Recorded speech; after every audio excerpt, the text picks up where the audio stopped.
Good morning. How are you? Sharpar. Sharpar. Cheers, Charlie Man like Parsons. Sharpar. Got a Stomping Ground, powered by Wow Hydrate, and available on DAZN. We got Man Like Gad, G-Man, the G-Force Extravaganza. How are we, sir? I'm good, Sharpar. This is a regular occurrence again. How nice.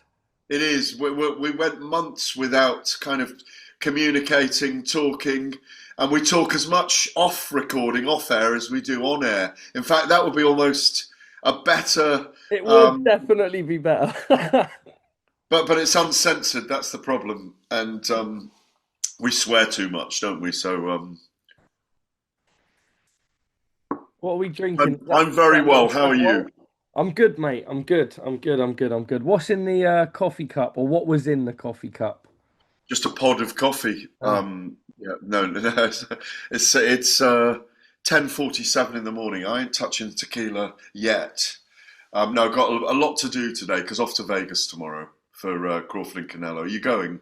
I'm not. I'm working with Matchroom on Crocker Donovan, Are which you going to be at Windsor Park? I am, and that will be Oh, amazing. that'll be brilliant. That'll be a brilliant event. But what And a we, couple of hours that boxing fans have got, right? From, I don't know, like 7 p.m. in the UK all the way through until 4, 5 5 in the o'clock in the morning. morning. Yeah, yeah. Well, I shall be watching it from there.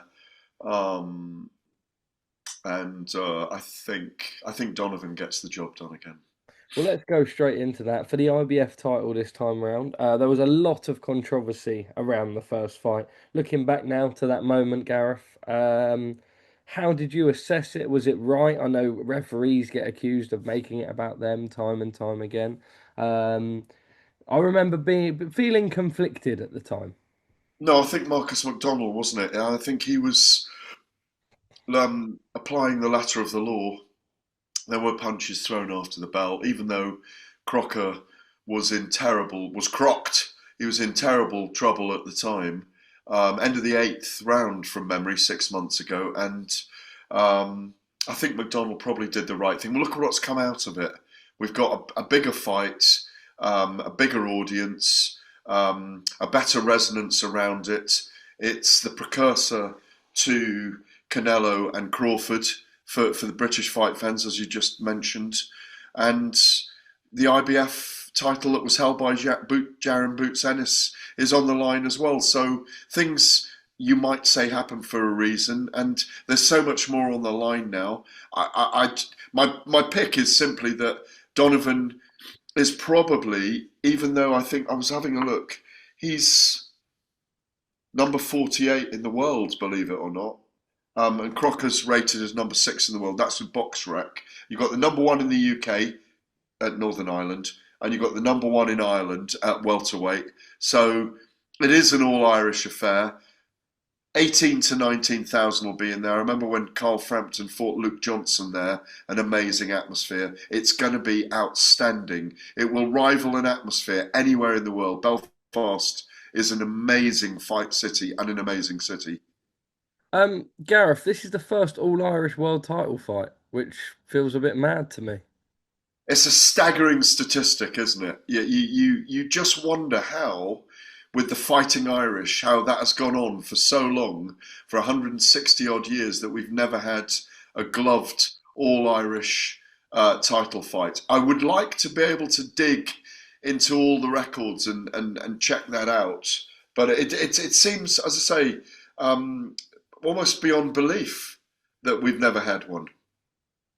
I know. I kind of, yeah, I'm doubting it in my mind in some way. yeah. I am a little bit, and if it Was is, that Edward Hearn telling you that or not? I don't know. I've seen a couple of stats that have come out. I mean, don't get me wrong. Eddie is definitely pushing that. But Are I you just saying he's a liar then or not? stats. No, I'm not. I just find it a bit mad, Are you Gareth. saying Eddie Hearn's a liar? That's my Eddie title, Hearn's a Gareth. liar. Thank you. There's your headline. There's my headline. And Um, I'm joking that Eddie Hearn's a liar, as you know, but you can use it as the headline. My G.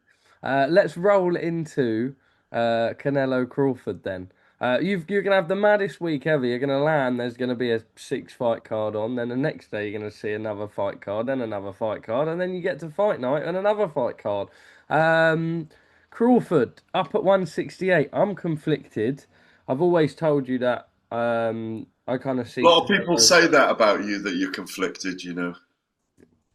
I always, I've always seen Canelo as a favourite in this one, Gad, and I still think that. As of late, I've seen some recent photos of Crawford that are very conflicting, both posted within 1 day of each other. What do you think? Well, if he is really hench and has become very muscled and much bigger, it'll slow him down for a start. And what he needs in this fight is his timing and his speed. There's no question about that. He's not a naturally small man. He won't have to cut too much weight, or rather, he's putting on weight. He looks great. He's a brilliant fighter. He's probably technically, they're different types of fighters, but um, so far in his career, he's proven himself technically superior to everyone, and that's what's got him through, apart from his grit and his heart and his determination, his toughness. Um, it is a big step up. I went for Crawford first of all, then I went for Canelo. When I saw them both and spoke to them both in person at the first press conference in Riyadh, I went for Crawford. Then I went for Canelo. Then I went back to Crawford. I'm with Canelo now. Um, I also think that if Crawford outboxes Canelo, I still think Canelo might get the decision. Um, but it also might come down to who people want to win in terms of the noise around it. I think Canelo is a naturally bigger man.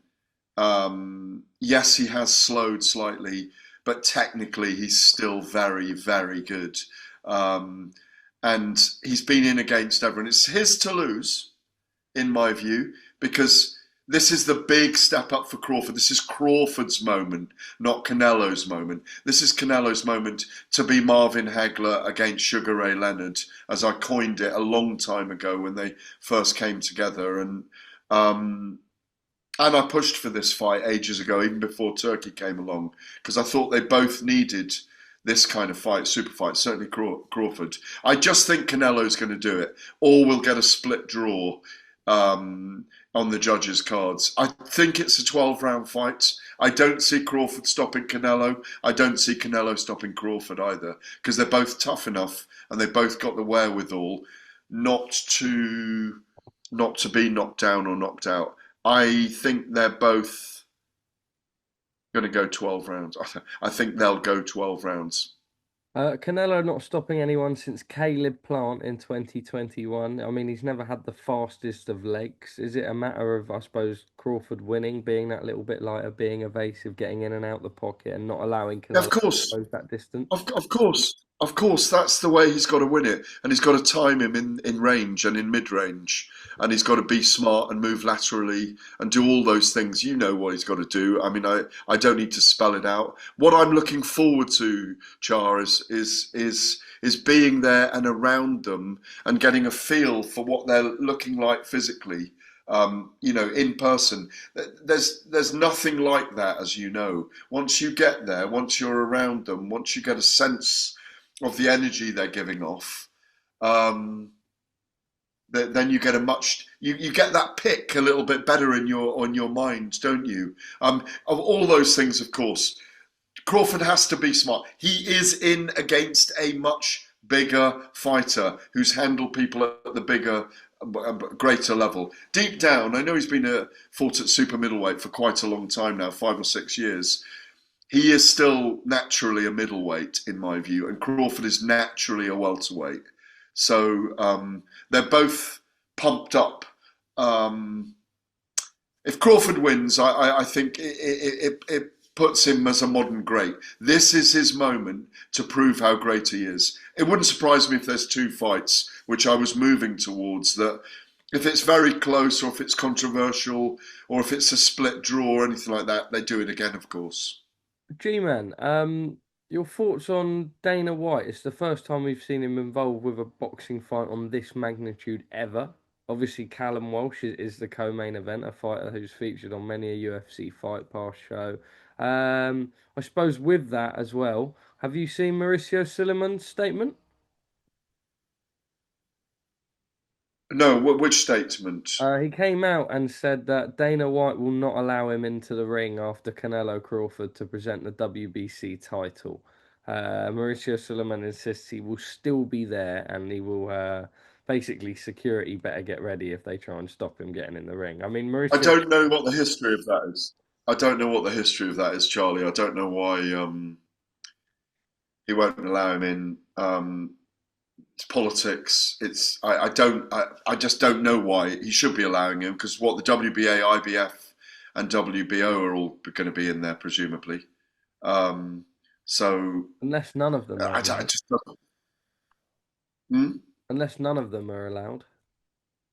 Well, maybe they're not going to be allowed because maybe they want to create the TKO belt or what is it, the W, no, what are they calling it, the UBO, Unified Boxing Organization belts. That they're going to create. Um, oh, I don't really care if I'm honest. I don't really care. I think it's a very interesting moment for Dana White. I say I don't care. What I mean is it's a side issue. I don't think it's that big an issue. If they don't want four sanctioning bodies in there afterwards, that's fine. Mauricio's got a close relationship with Canelo, so his nose has been put out of joint over it, obviously. That's why he's made that statement. It hadn't come across my radar that because the biggest thing is the fight itself, not the concern about the sanctioning body president not being I able to agree. I step just into the kind of ring. wondered what you thought of the kind of politics that comes with it, right? I suppose, like I Well, say, you're going to have politics with it's more Dana the fact that because this comes with Dana's first ever fight, right? Well, not yeah, first. but you're always going to have that with Dana. Charlie, you're always going to have that with Dana because he's very strong, very opinionated. Dana will do Dana on the day. Dana will do Dana all night long and all week long because he's a very powerful figure. This is a step up moment for him, whether he likes it or not. Sorry, I just realised in. Um, so I'm really looking forward to seeing Dana because I haven't seen him for a couple of years, and as you know, or may not know, I know him very well. I know him all the way back to 2005, having worked for with the UFC for a very long time. So looking forward to seeing him. He seems really well, and this is the beginning. I'm writing a big column for the Telegraph tomorrow. It's a big moment for Dana White and Netflix getting together, getting involved with Turkey Al Sheikh.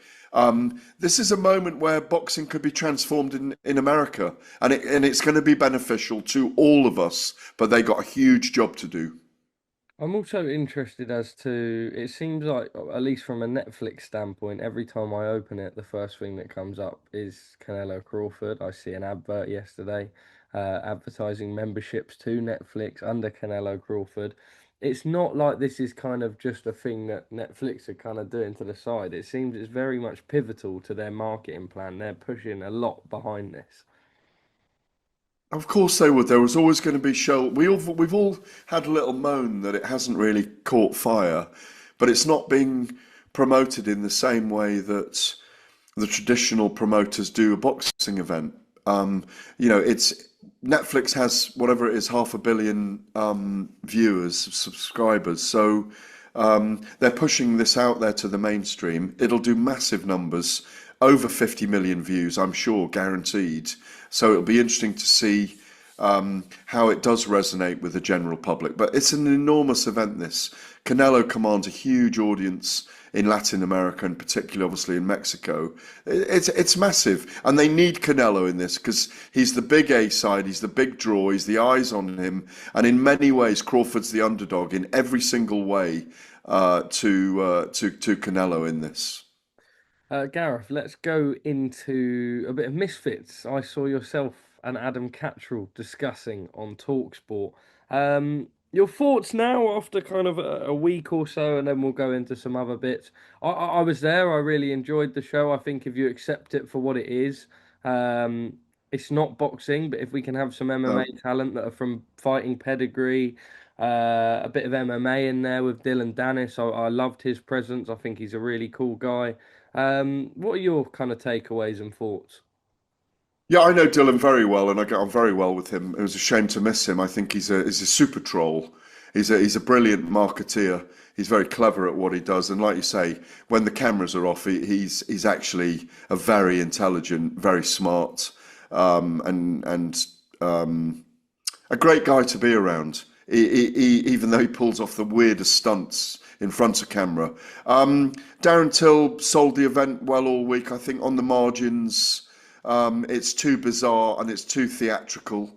I think it crosses over security, or it's the busiest security team in the world, isn't it?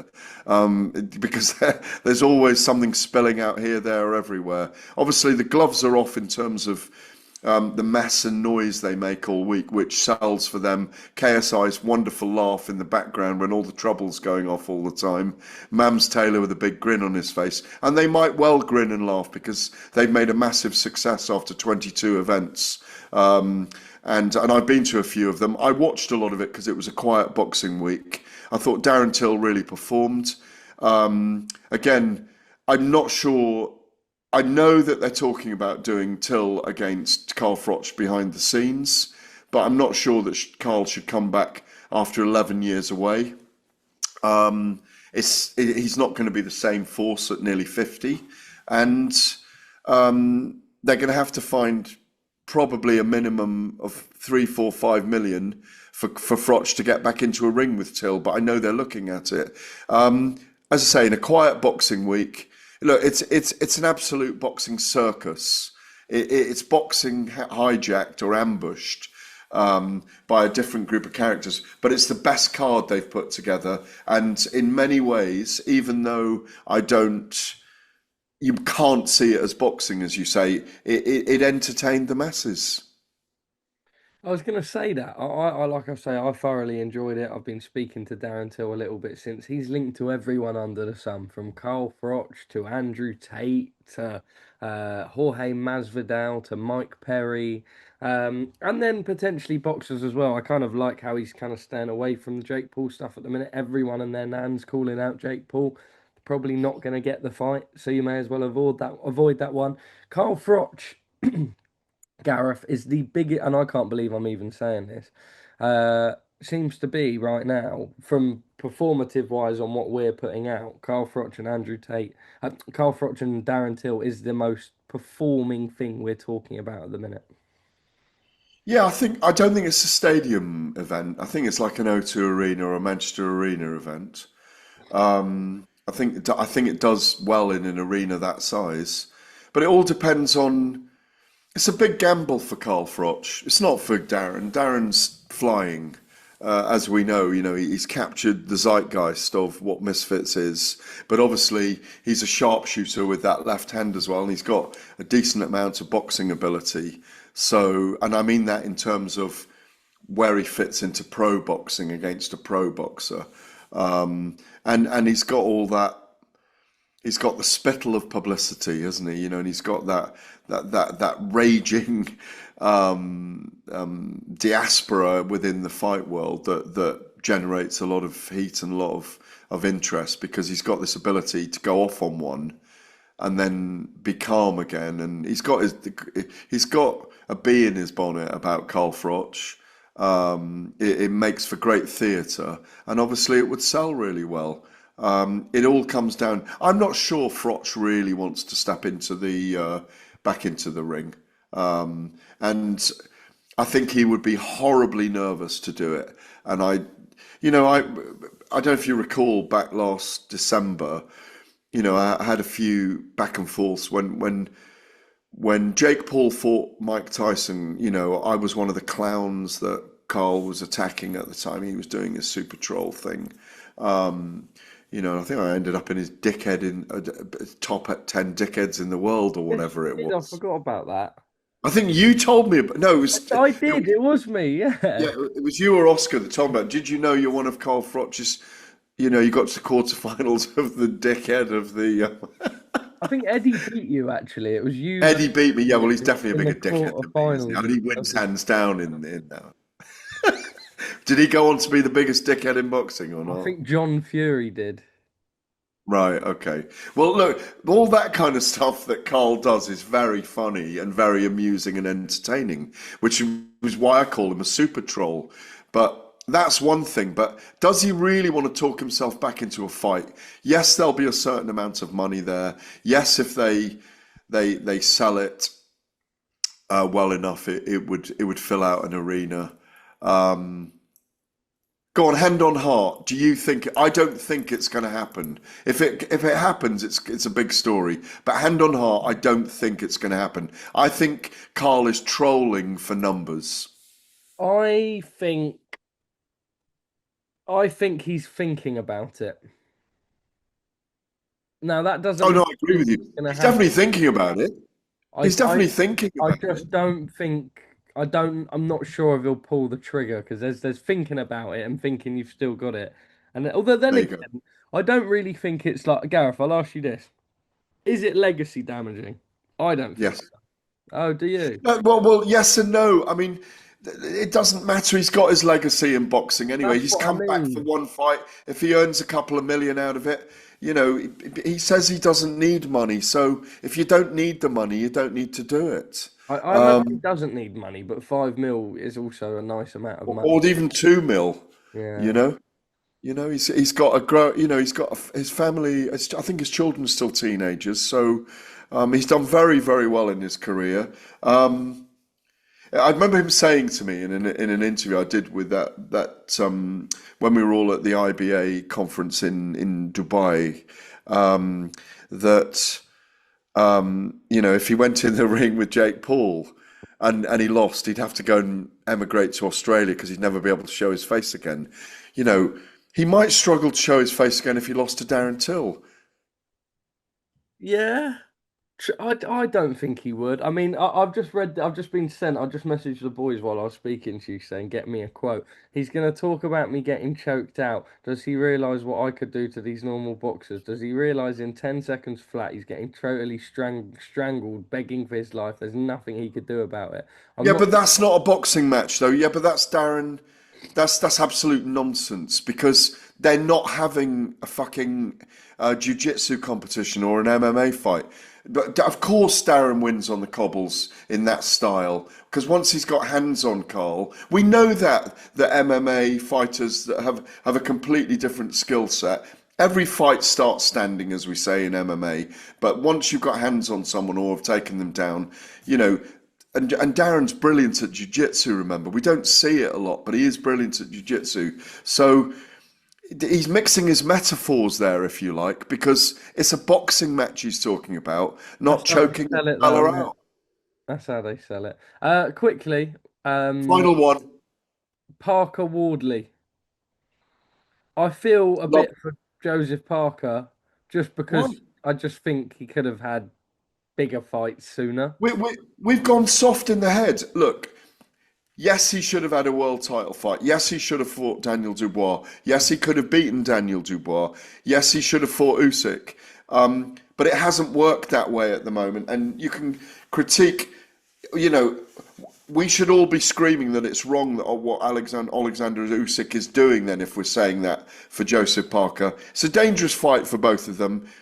He should be able to beat Fabio Wardley, but Wardley's got that killer punch, that equaliser. Look what Justice Hooney did against Fabio Wardley.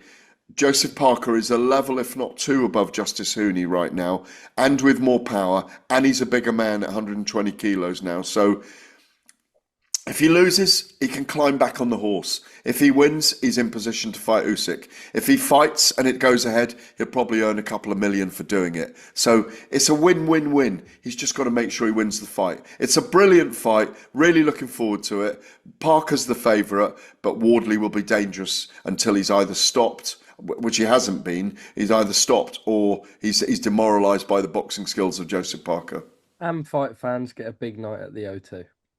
Yeah, finally. G-Man, the notorious GAD, the Gareth Goat. Appreciate you, brother. What is your final message to people? It's Tuesday, the 9th of September. Summer has kind of been and gone. You can see the weather's changing. How are you bringing the morale back to the Stomping Ground viewers? Make the autumn sing, baby.